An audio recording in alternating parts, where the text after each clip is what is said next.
Welcome back to the 83rd episode of the BatChums podcast. I'm Drew Leiter, and joining me tonight is my co-host, the man, the myth, the new legend, Mike Gordon. Howdy.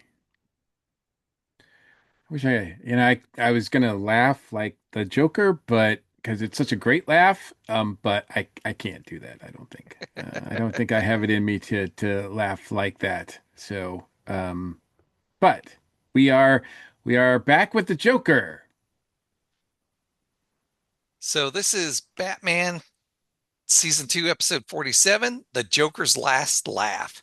Episode aired Wednesday, February 15th, 1967, directed by Oscar Rudolph, with teleplay by Lorenzo Semple Jr. and the story by Peter Rabe. So a couple things on this. This airs on February 15th, which at the time in 1967 was Cesar Romero's 60th birthday. Oh, wow. So keep that in mind when you're watching this or while we're talking about it. Cesar Romero is 60 years old. Well, 59 really, when he's doing all this, which to me is makes it even more amazing. He doesn't feel like he's that old because he's pretty young. He's jumping around, spry. I mean, he's got a few years on me, and I'm kind of like, man, he's just like owning this. So very cool. Also, Lorenzo Semple Jr., the guy who really helped co-create this show, is got the teleplay credit here. Um, as far as I know, this is Lorenzo Semple Jr.'s last teleplay. This and the second part are his last teleplay work. He's still listed as developer and consultant, but I don't know after this if how active he is with the show. Um, this teleplay that he works on is based on a story by crime novelist Peter Rabe. This is Rabe's only time writing for the screen. He's really a novelist, a crime novelist, as I mentioned, and he was around from 1921 to 1990. In addition to a lot of the original novels he wrote, he also did a lot of a series of novelizations of the series Mannix.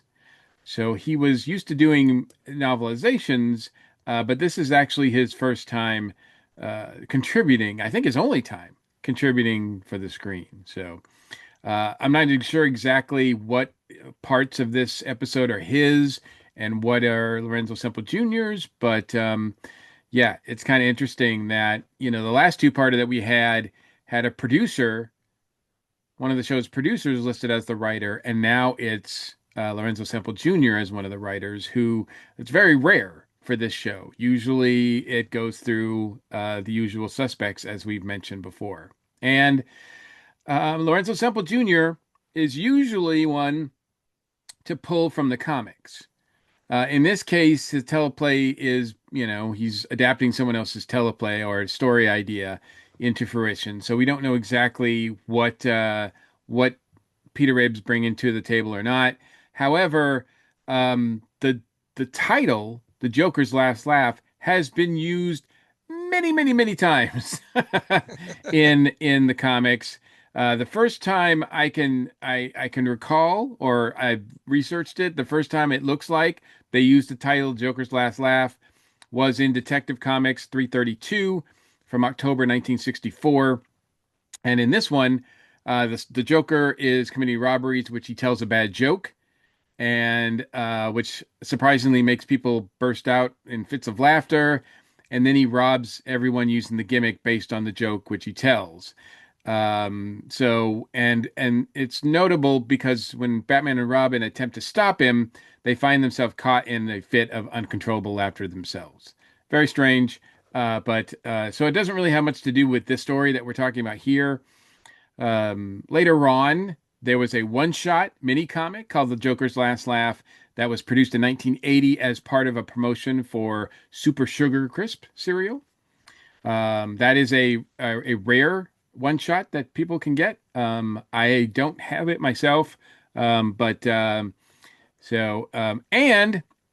I think most people our age, Drew, or if you're a longtime Batman fan, you know that in the early 2000s, The Last Laugh was a series, a specific crossover series that was a six-issue miniseries, but then it crossed over into all the titles, I think, in the DC universe at the time. And in this storyline, the Joker learns that he's dying. So he orchestrates a massive universe-wide caper as his final act. So, and it affects all the titles. Like there's every title on DC's, I think, radar, Wonder Woman, Superman, et cetera, all had last laugh issues or tie-in issues. And it was a really big deal. I think it was orchestrated and mainly written by writer Chuck Dixon, with art by many, many, many people. But it, uh, it was, I don't know. Do you remember Last Laugh as a crossover? I don't. Yeah, yeah, it And was. I'm a fan of Chuck Dixon, so It was in 2000, 2001, somewhere in that area. But it was their big, huge event at the time. So, and it was the only time I can think of that the Joker's been front and center for a huge crossover company wide like that. He's been involved with certain crossovers. Um, Usually he comes in and steals the show in some way. But yeah, this one was totally based on him. Obviously, he did not die as they predicted, but then again, that history of the Joker in comics is something that is he's died, he's come back, he's died, he's come back. There were three of them at one point. It's just crazy the stuff that they've done with the Joker. So Joker's Last Laugh is a very common title, and those were at least three instances that I found that, but none of them are really any basis for the story we're about to embark on. So I guess without further ado, let's get to it, Drew. all right. One thing I wanted to bring up was I did a search and Detective Comics 180 from February 1952 is called Joker's Millions. And it's a story about counterfeit money, but Joker wasn't counterfeiting the money. Some gangster was trying to um, pass him counterfeit money for some reason. So I don't know the whole story, but I just came across it. So, because I was curious if this was based off a comic book. No, I can't see any sort of ties with that. And usually Lorenzo Semple Jr. is one to dip into comics. Now, the comic book industry does get mentioned in this two-parter. So Yes, it does. I don't know if that's Semple Jr.'s addition to it or not, but yeah. So I thought that was kind of interesting as well. But we'll get to it. We'll get to it. We'll get to it. Outside the Gotham City National Bank, wealthy socialite Miranda Fleece gives a man seeking charity a $100 bill. The man happily pulls the newspaper page from his pocket. He notices that the $100 bill only has printing on one side. It is a fake. He shouts for the fuzz. I haven't heard the police call the fuzz for a long time. Uh, by the way, I guess I should point out that Miss Fleece, right? Miranda Fleece, she's credited in the episode as being played by Holly. What does it say here? It's Holly Holly. Hayes. Yeah, but that's actually not her real name. Her real name is Brina Howard, and an actress that worked into not a lot of information about her other than she's got like a little bit more than a handful of credits. She did a lot of TV, and she's in an Elvis movie. She did the Trouble with Girls Elvis movie, and like I said, a lot of TV. She was in the series Mannix, which I mentioned earlier, and some other stuff too. Her last known credit was in 1986 in the movie Legal Eagles. So I thought that was pretty interesting. But so she has worked on a number of things, but nothing of really of note that I could find. But I did find it interesting that she used a different name for Holly Hayes, right, for this one. Yeah, I wasn't sure about that. Yeah, yeah, she sometimes she uses the name under the name Holly Hayes, with Hayes. Other times it's Haze, and other times it's just Brianna Howard. So I don't know why she seems just confused. But in any case, yeah, she serves her role here by giving to the poor. At police headquarters, Commissioner Gordon and Chief O'Hara are baffled that the counterfeit bills are not being passed by criminals, but by well known pillars of society. Chief O'Hara notices something funny about the counterfeit bills. They are completely blank on one side, but genuine on the other. It is almost as if some deranged mind was taunting their very sanity. The I think also Chief O'Hara might be confused because the funny money that he's examining, that bill, at least on one side, is in fact a 100 peso bill from the state of Sonora in Mexico. So I don't know if the peso bill had a flip side to it, a backside, but certainly the front side that they show is a Mexican peso bill. Suddenly, laughter fills the commissioner's office. But where does it come from? Nowhere, yet everywhere.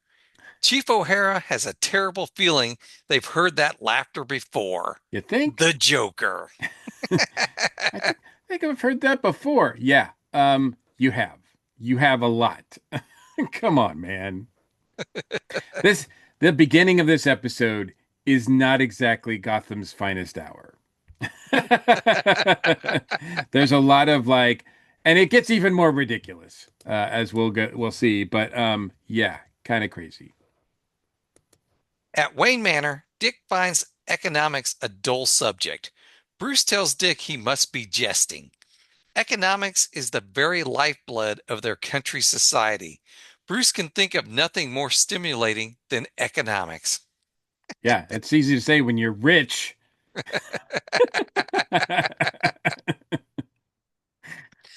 Alfred interrupts, alerting Bruce to the telephone in the study.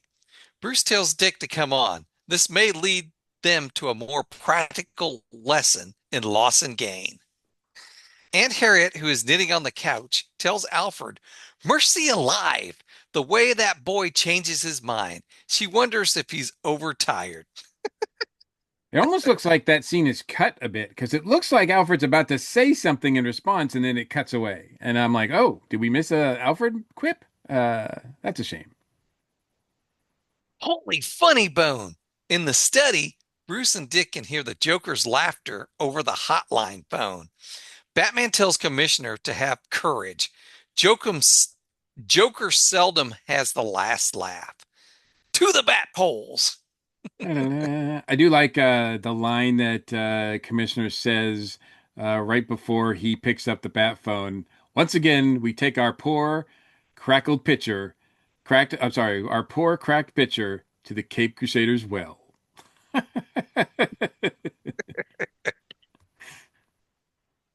Saints, pre- Saints preserve us. There it goes again. Chief O'Hara exclaims after Batman and Robin arrive at Commissioner Gordon's office. Commissioner Gordon thinks it's diabolical. He's being driven out of his senses. That's precisely the Joker's intention, Batman states. They will need every ounce of sanity to outwit the Joker's filthy plot. Using the bat detector, Batman discovers a tiny, superpowered loudspeaker I in think you have to be Commissioner. more specific, Drew. He uses the super laugh track, the bat detector that is gauged towards tuned in for super laugh track sensitivity. That's it's specifically to this is a Lorenzo Semple thing. This has got to be a Lorenzo Semple thing, right? Because Yeah. it is just too ridiculous and funny, right? Like he's like Robin is actually tuning it in to make sure that because that comes up a lot. Yes, it does. Super laugh track sensitivity. Batman discovers a tiny, superpowered loudspeaker in Commissioner Gordon's left cuff link. Great Scott! Commissioner Gordon wonders how it got there. Batman knows that the Joker is a master conjurer. No doubt he brushed up against the commissioner in a crowd. Holy chutzpah! I don't know if I pronounced that right. I think it's chutzpah. Chutzpah? Holy chutzpah! Batman also finds an induction receiving antenna in the commissioner's left trouser leg. Okay. I don't know how the Joker got that sucker in there. I don't know what's going on there, but it is a very, and again, I think this is Lorenzo Semple going, I'm just going to push this as into the ridiculousness because it is so insanely ridiculous that that the Joker was able to wire up Commissioner Gordon like this without him knowing. And then furthermore, once this laughter starts, that they don't know where it's coming from. Like I'm like it just yeah, it's very ridiculous, but on brand for the show. Yep. Batman tells Robin that they must apply their brain power to uncover Joker's plot. Robin suggests they puzzle out how funny money is being handed out by a bank. Batman decides they're going fishing, where fishing is always best from a shady bank. Oh, look at that. Batman's got some jokes on it. Batman's got some jokes. Batman's making jokes there. Shady Bank. Nice. Meanwhile, atop a building which houses Penthouse Publishers, the now secret headquarters of the Joker. Okay, Josie, I gotta put a pin in that.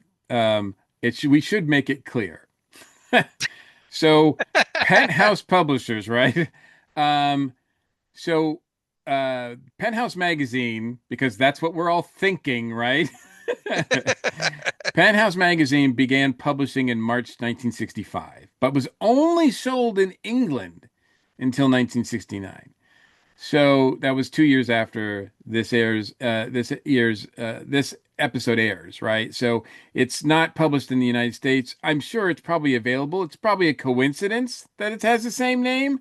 However, in the 1990s, 2000s, there was a division of comics called Penthouse Comics that was pretty racy. But yeah. So if you're thinking, like I was, that the Joker is hiding out in in a Penthouse magazine office and everything that would go on with that, that is not what's happening here. He is not doing that. Josie Miller wonders if the commissioner has finally found Joker's gizmo. The So, Joker remarks, real quick, Josie Miller, played by Phyllis Douglas, 1936 to 2010. She is notable for a few things. She actually played Bonnie Blue Butler as a 2-year-old in the movie Gone with the Wind. So she plays really really a young Bonnie Blue in Gone with the Wind, which is pretty outstanding. She was also in 1957. She was in a movie called The Joker is Wild, which has nothing, of course, to do with Batman whatsoever.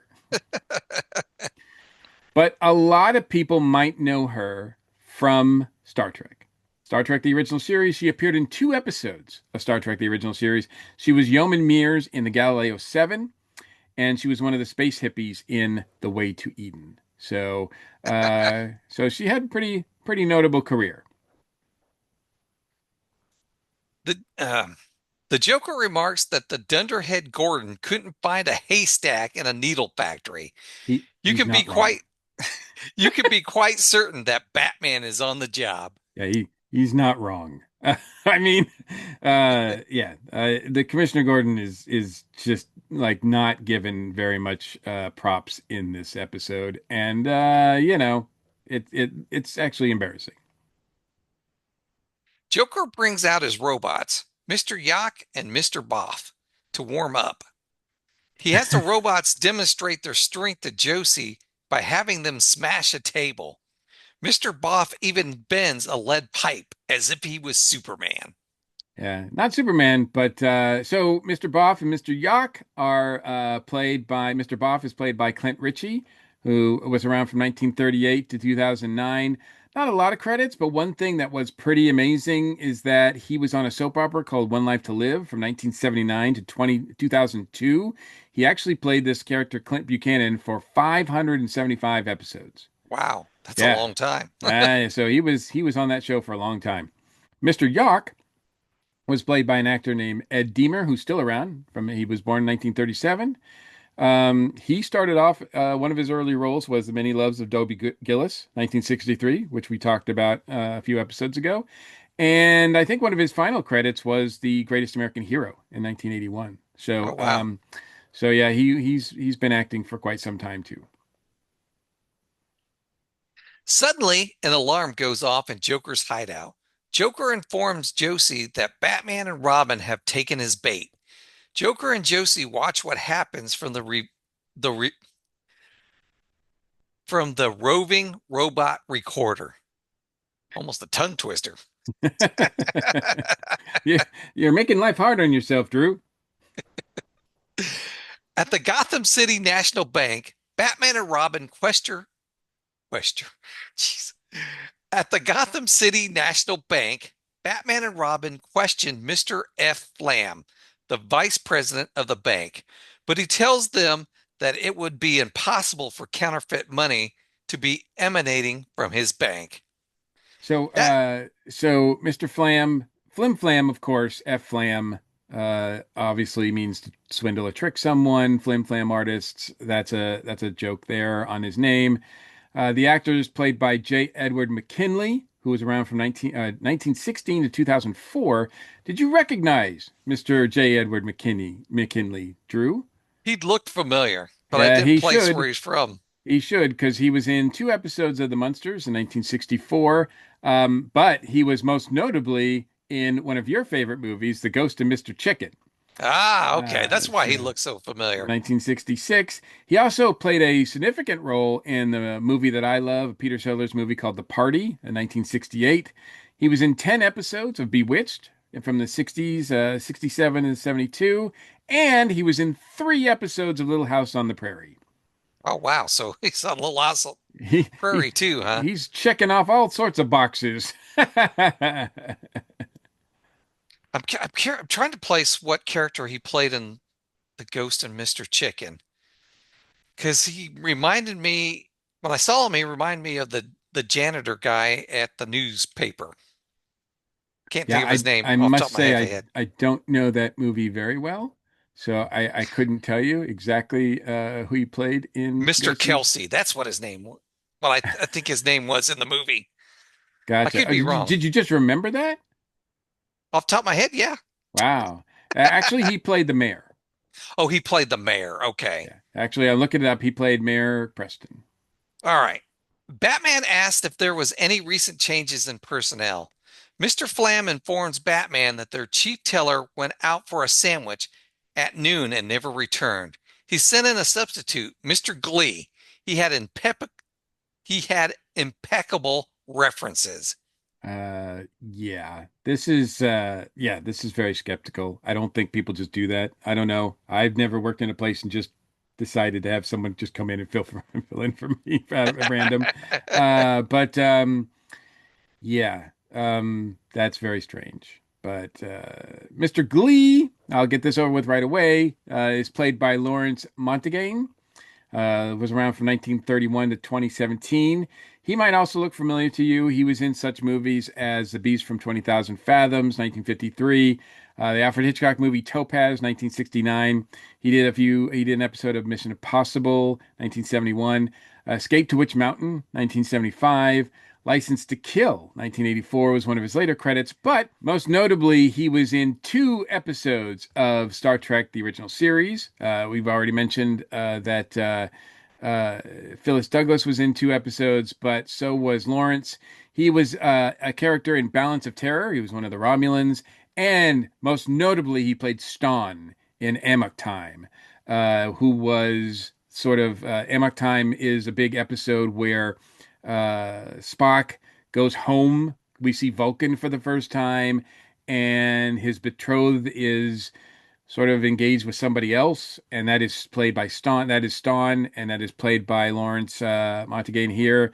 Actually, at the time, he was being groomed as a possible replacement for Leonard Nimoy if because contract negotiations were kind of sketchy between Leonard Nimoy at the time. So between seasons 1 and 2, so he was a Vulcan on standby, and he was a Romulan as well.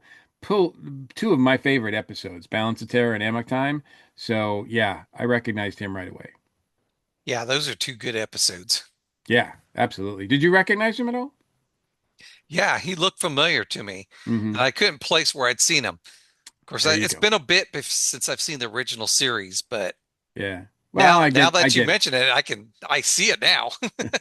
Yeah. Well, and here he's playing like, a robotic character. So yeah, he's got that emotionless character kind of down.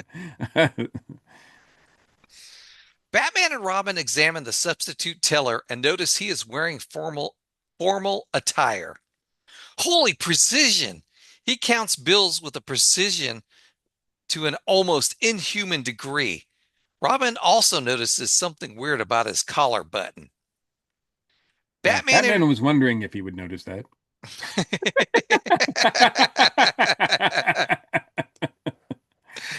Batman er- Batman introduces himself to Mr. Glee, telling him that he is Batman. Mr. Glee answers, "Obviously, sir." Obviously. Hey, that's something because sometimes people are like, are you Batman? Sometimes he's not recognized. So, hey, at least the robot's got that going for him. He knows he's programmed to know who Batman is. Batman asks Mr. Glee why a col- Batman asks Mr. Glee, why a collar button is like an old pile of burning automobile tires. Robin answers, because they both choke. That was a terrible joke. Yeah. Yeah. Wait, no, no, no, no. It's a super funny joke. True. We are told that just moments later. That is a super funny joke. As opposed to a bat funny joke. It's a super funny joke. I didn't put it in my notes, but we also see Batman touch the collar button with his finger, Yeah. and then back at the Joker's hideout, we see Joker and Josie jump back. Yeah. Then that's a funny moment. It is a really funny moment when they're looking at him like, whoa. It was pretty funny.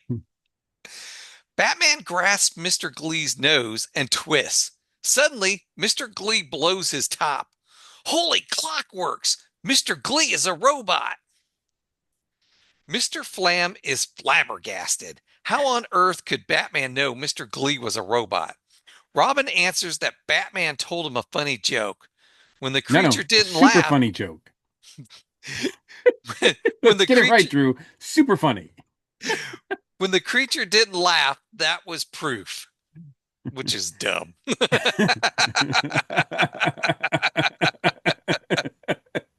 Wow. Your joke was not super funny. I'm sorry, Batman. Yeah, I would say like Batman's like, 1 and 1 here. We'll give him, I think the Shady Bank joke was kind of fun. So I'll Yes, give him that one.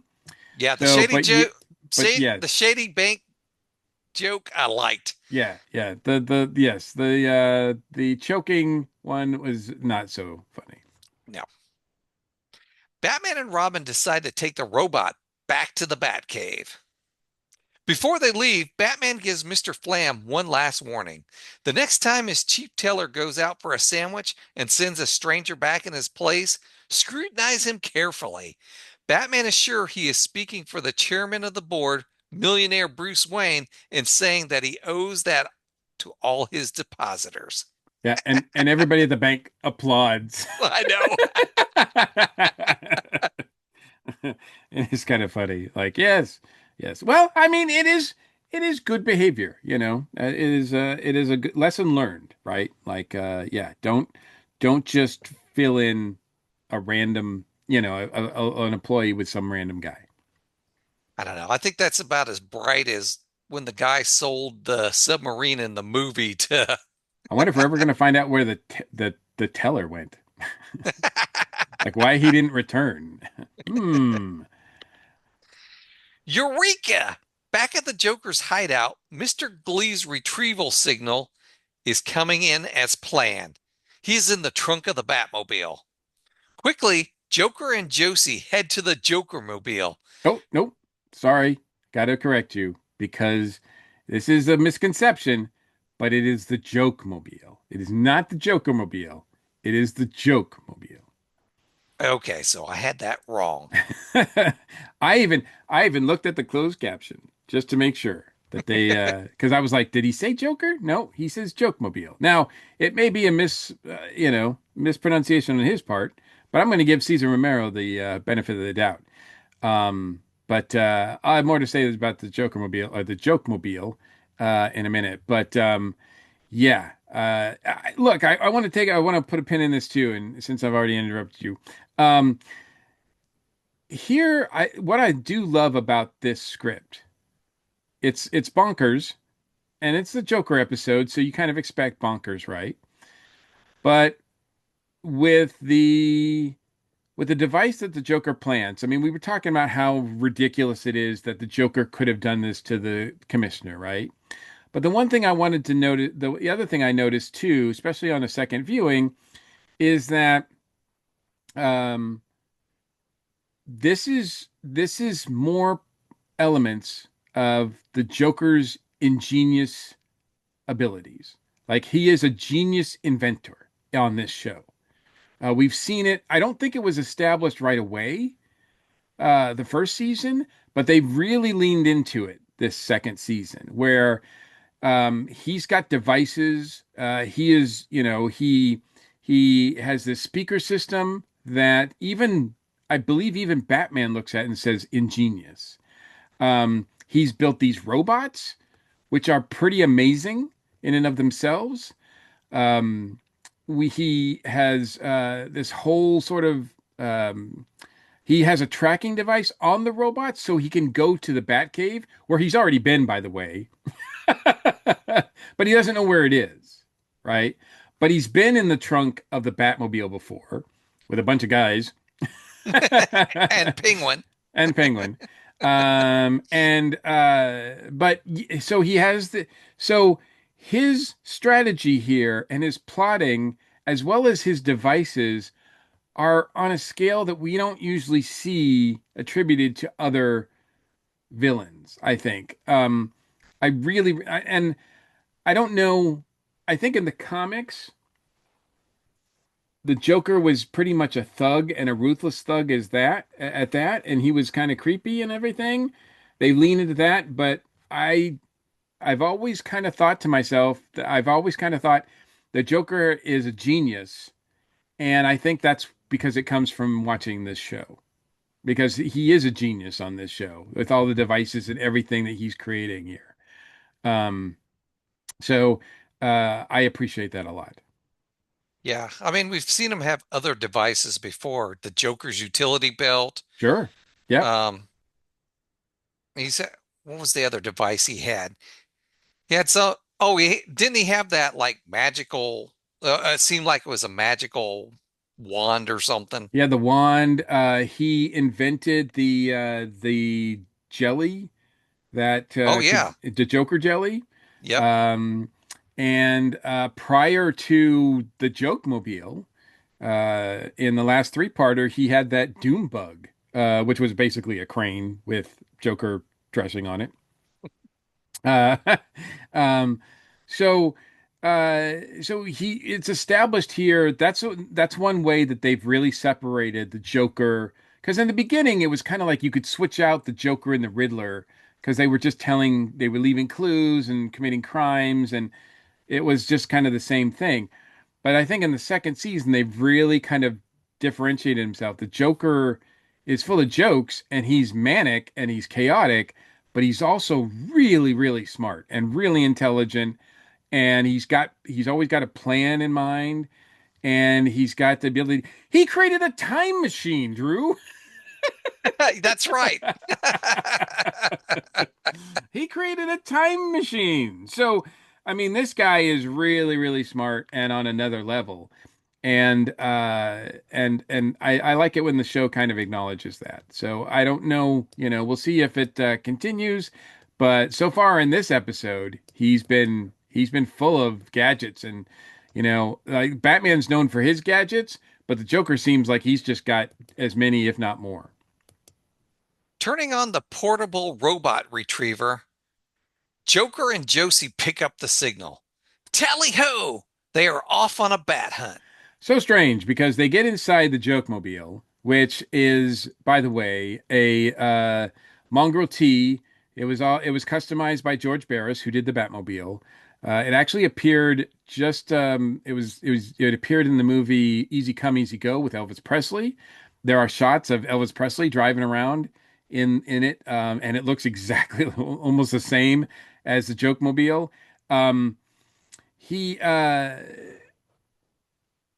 It's a interesting comparison. I'm not sure which came first, the Joke Mobile or Easy Come Easy Go, because Easy Come Easy Go is listed as 1967. This is 1967 as well. So I don't know if George Barris was just, I would imagine that it would be he probably got the car from the Elvis movie and then customized it for the Joke Mobile because it just looks like it's a lay like he's just put stuff on it. It doesn't look like it's a radical change, but it looks pretty interesting. It's weird.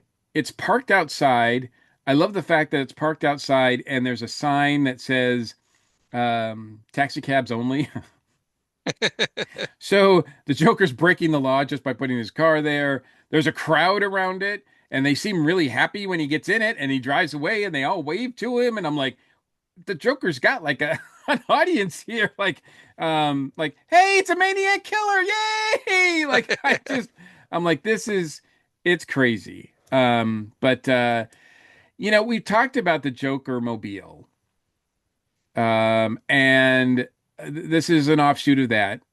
But I did some research here, and if you'll forgive me, the Joker mobile made its debut in the comics in Batman number 37 in October 1946. That's an issue where Joker's fed up with Batman's superior gadgetry, and he builds a bunch of gadgets, and one of them is the Joker mobile, and it doesn't look elegant. It doesn't look anything like the Joke mobile here, the hot rod. It just looks like the Joker's face in the front. It looks like I don't know. I mean, it looks like a 1946 car. So yeah. Um, he had another car, a second Joker mobile, which was a race car that made its debut in Batman 52, 1949. He had a third Joker mobile, which he used to move around Gotham City, and that was in World's Finest Comics 61 and 1952. He Then he returned to the first model of the Joker mobile in 1957. So he's used like a Joker mobile or variation on the Joker mobile a lot. Um, there was, I think, in recently in the Joker War storyline, the Joker acquired Batman's fortune and used it to convert a fleet of Batmobiles into Joker mobiles. There's a Joker mobile that appears in Batman the Animated Series. So the Joker mobile is a thing. I guess the only other one that I wanted to point out here too was in, I believe it's 1970, 72, somewhere early in the 70s. Oh, sorry, 75. I just found it here. Mego put out a Joker mobile, which was a minivan or one of those like Volkswagen vans. Batman had one too, called the Mobile Bat Lab, but the Joker had one, and it was green, and it had his laughing face on the cover, kind of like a Rocky Horror poster or something, or Rolling Stones rather. Um, but it had a a squirt flower, and it had rear end boxing glove trap, and all this sort of fun stuff with it. And I never had one. I've seen one, but I've never got a chance to get one. But that was one that whenever I think of the Joker Mobile, that's the one I kind of think of, even though that was never used in the show. And as far as I know, it wasn't used in the comics either. It was something that I think Mego just had a bunch of. And of course, um, recently we unboxed the Joker Batmobile, which I still have over here. So, but that's not what he's driving in this episode. So this is a different sort of, yeah, this is a Joker, that's a Joker Batmobile as opposed to a Joker Mobile or a Joke Mobile. So but I'm kind of curious, real quick, when you think of a Joker Mobile, do you have a specific story or image in your mind of one that he used? I the one I the one I can remember off the top of my head has a Joker face on the front, and it was purple and green, if I remember right. I was thinking it was from the animated series. Yeah, there is one that is it's pale white, as his face is. And yeah, it's got his it's sort of like the Batmobile from the 40s with the big bat face on the front, on the hood, Yeah, and the grill, but instead of it's a Joker face, right? So right. That's the one I was thinking of. yeah, that's the one I think most people think of as well. That's pretty common too. I don't, this one is one that is kind of wonky rather, kind of bonkers. But I like it. It looks cool. It's a hot rod, and it's obviously too small for Cesar Romero because he's in it, and he's like his knees are up here, like he's like crouched really really tight in this thing. But it's kind of fun, and it's got what I love about it too is it's got two surfboards in the back for back seats or whatever, I guess, for people. But that will come into play later because the Joker will be known for his surfing ability, I think, in a later episode. So this Joke Mobile has kind of references or foreshadows some things to come with the Joker, I think, on this show. I I remember that episode. I believe it's in season three. I do believe you are right. We will be getting to that at times. So I don't know if we'll ever see this joke mobile again, but it's pretty funky. It's pretty cool. Holy honeycorn! Robin notices there is a tracking signal. Batman knows that the Joker built a tiny transmitter into the robot. They activate the trusty bat deflector to throw Joker off the trail. In the Joke Mobile, the retriever signal is stronger than ever. Josie tells Joker to turn right, but they don't see a road. Suddenly, they see the entrance to the Batcave on the screen. It must be around that little hill. Joker orders Josie to get the gas grenades. They'll gas them out of the cave and get them when they come out. Death to the blundering bats. Tally ho! I love he uses tally ho in this episode. He is he is just amazing. It's strange to me to think that when he was originally cast in season one, the producers cast him, and Cesar Romero has said many times in interviews, he's like, I have no idea why they asked me to be the Joker because in his mind, he had never done anything like that character before. But for some reason, the producers saw something and they said this guy would be perfect to play the Joker. And they were absolutely right because I mean, I think to this day, Cesar Romero is still the benchmark for playing the Joker. I mean, we've had a lot of amazing actors play Jokers and a lot of different takes on the Joker. Two of them have even won Academy Awards. And yet this one still is embedded in pop culture consciousness, I think. And he's just so great. He's 60 years old doing this too, Drew. Goodness gracious. I mean, it's pretty amazing. Josie asks Joker what is the matter. Joker states that the signal states that the Batcave is right there. Josie points to a model Batcave entrance, stating they have been tricked. The Joker picks up the model and finds a note underneath. Laugh, criminals, laugh. Angrily, Joker shouts that he will have it, By all the saints of wicked mirth, he will have it.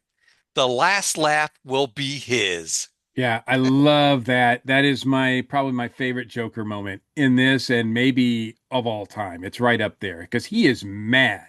He does not like it when the joke's on him. No, he doesn't. And and here the joke was on him. Now, also keep in mind too, this is another instance I think I was pointing out last time we were reviewing an episode where the Batman is again many steps ahead of the Joker. The Joker has got a pretty big plan here, and he's doing things, but they put the robot in the trunk, and they're driving to the Batcave, and Robin's like, "Hey, we're being followed, we're being tracked," and Batman's like, "Yeah, I know." And he's like, "What? You knew?" And he's like, "Yeah, I know." And he even knows to like throw the deflector because Robin just wants to like stop him and bash him with batarangs. And Batman's like, "No, we're gonna use the deflector." And he's got this whole thing planned out because obviously that message is meant for the Joker. Although I guess it could be for, the Riddler or anybody else, I guess. But anyway, it is pretty devious on Batman's part, but it shows that he's planning many steps ahead. And so we do see that where we see an ingenious Joker here, we also see a very smart Batman, I think. Holy dead end! In the Batcave, the dynamic duo discover they are dealing with a perfectly normal robot. They do not have a clue where it came from. Yeah, a perfectly normal robot. I'm like, how normal is a robot around that time? It's 1967. It's perfectly normal. Alfred points out an oddity to the robot's attire. It would appear that it has been pressed by the most uncommon pressure. The buttons are pushed almost through the back. Traces of multicolored spots can be detected, which have been frequently but clumsily sponged. Robin warms up the bat spot analyzer, while Batman cuts a sample of the affected cloth. They discover traces of printer ink used by the Joker in his counterfeiting operation. Bless the steam iron! Alfred finds it revolting. Batman agrees, like the colors of these inks: arsenic green, rotten apple red, bilious blue. These are only one sort of legitimate printing firm. Uh, there's only one sort of legitimate printing firm that would employ such hues, a firm that prints comic books. Yeah, that's kind of a dig. It's also a dig at the time because even though, I think it's a satire here, and I think it's Lorenzo Semple Jr. that's doing this, that even though they are mining from the comic books to tell their stories of Batman, they're also aware that prior to, I mean, pretty recently, within the last, 5 to 10 years, and comics books would always have the reputation of being evil or revolting or disgraceful or something you didn't want your normal kids to read, because they would, thanks to the seduction of the innocent and all that kind of stuff that came out. So comic books have a bad reputation, and I think that they're kind of having fun with that too. I also really like Batman's line to Alfred, where he congratulates him on finding the spots and says, "Your sartorial sense has done it again." Of course, sartorial means it's related to clothing, tailoring. So I thought that was kind of a fun little joke that he said too. Batman's like nailing the jokes here. Well, almost. So you're saying he's out joking the Joker? Well, I mean, he doesn't have the laugh going for him. But and yeah, that one in the bank was a stinker. Even the joke, that's even bad for the like even the Joker wouldn't touch that one. Nope. Using the business index machine, the Cape Crusaders discover that Penthouse Publishers sold 1 week ago to a certain Mr. W.C. Whiteface, the Joker. But they don't have proof. Batman comes up with a plan to get that proof. Back at Joker's hideout, an alarm goes off. Josie runs to the door to discover it's millionaire Bruce Wayne. Joker readies his robots.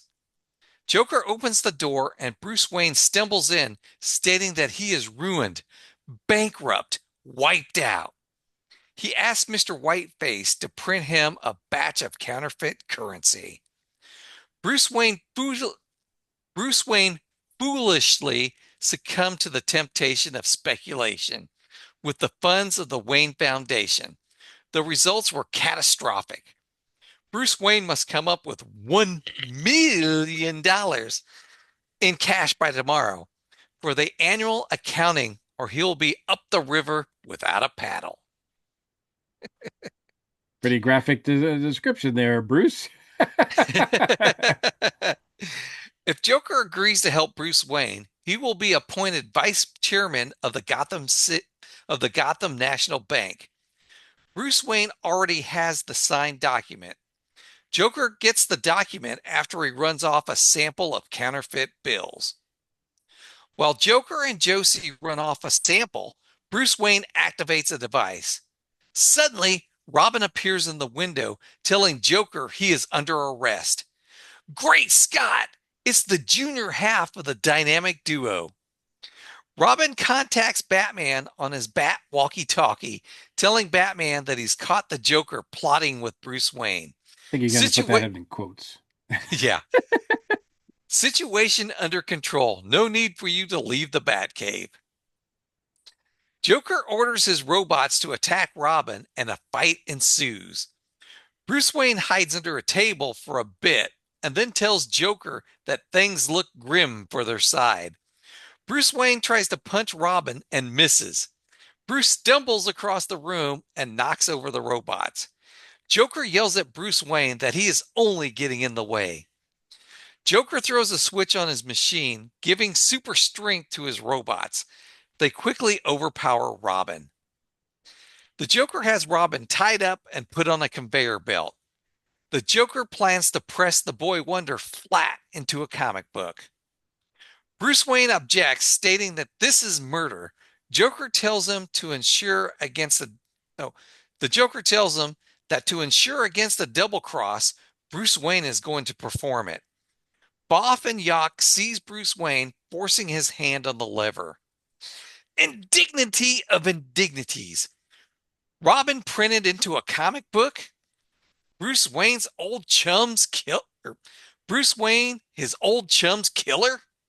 For the crushing finale, tune in tomorrow. Same bat time, same bat channel. So I think I don't know.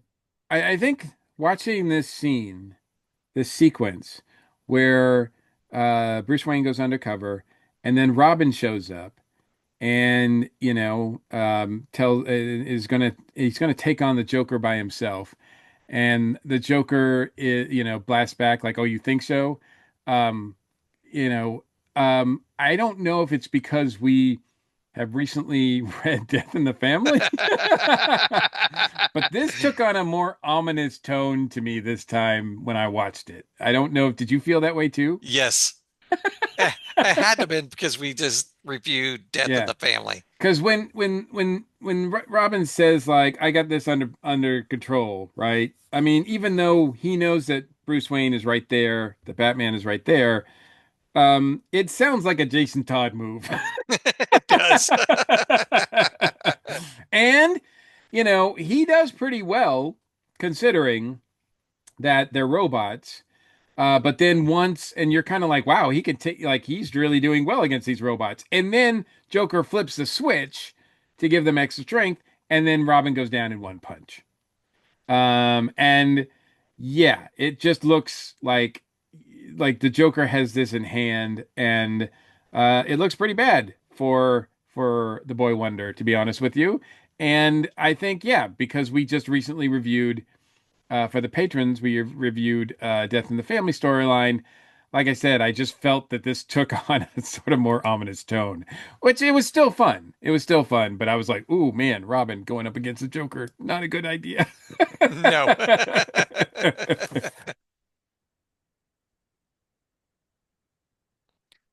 All right. Well, that wraps up another episode. Did you have a shout out, Mike?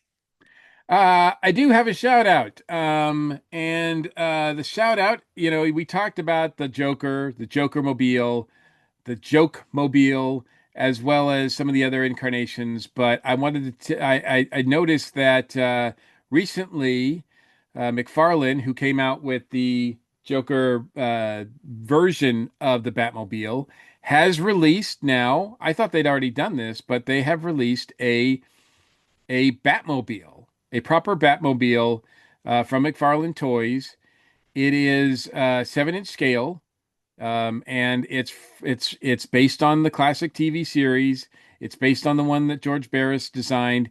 It looks amazing, and it is, as far as I could tell, it was available for pre-sale last month, but it looks like it's available now at a lot of different places. So, but it is selling out pretty quickly. I noticed most of the places are limiting to a specific number, a quantity that you can buy per household.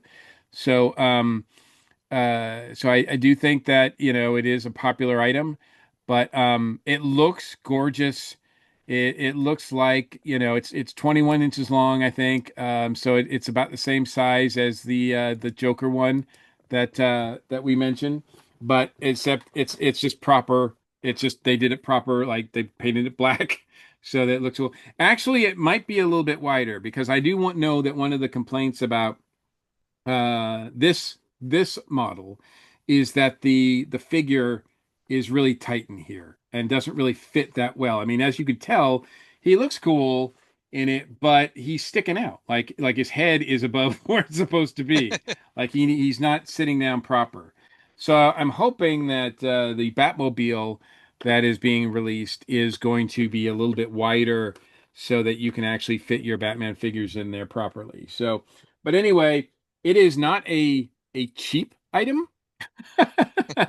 I should say it goes for anywhere between $70 and $80, I think, as from what I can tell, depending on how you get it, what retailer you use.